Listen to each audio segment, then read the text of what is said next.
Bangladesh coast guard তার প্রতিষ্ঠা লগ্ন থেকে উপকূল এবং নদী তীরবর্তী অঞ্চলে সার্বিক নিরাপত্তা নিশ্চিতকরণে নিরলসভাবে দায়িত্ব পালন করে আসছে। অবৈধ কর্মকাণ্ড প্রতিরোধ এবং নৌপথের নৌযাত্রার নিরাপত্তায় নিয়মিত টহল এবং সাঁড়াশি অভিযান পরিচালনা করে আসছে এ বাহিনী। আসন্ন ঈদ উল ফিতর 2026 উপলক্ষে বাংলাদেশ কোস্টগার্ড পশ্চিম জোন খুলনা জেলার রূপসা, কয়রা, নলিয়ান, বাগেরহাটের জেলার মংলা, শরণখোলা এবং সাতক্ষীরা জেলার কৈখালীর গুরুত্বপূর্ণ লঞ্চ, খেয়া ও ফেরিঘাট সমূহে জননিরাপত্তা প্রদান সমূহের জন্য বিশেষ টহল, জননিরাপত্তামূলক মাইকিং, লিফলেট বিতরণ, সন্দেহজনক ব্যক্তি বা নৌযান সমূহে তল্লাশি এবং যাত্রী ব্যাগ স্ক্যান করা সহ অন্যান্য নিরাপত্তামূলক কার্যক্রম পরিচালনা করছে। এর মাধ্যমে যাত্রীদের নৌযাত্রা নিরাপদ থাকবে বলে আশা করা যায়।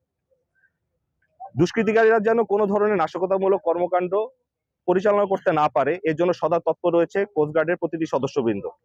কোস্টগার্ডের এ কার্যক্রম দিনরাত 24 ঘন্টা অব্যাহত রয়েছে এবং ঈদ পরবর্তী যাত্রী সাধারণের নৌযাত্রা নিরাপদ করতে এ কার্যক্রম অব্যাহত থাকবে ইনশাল্লাহ।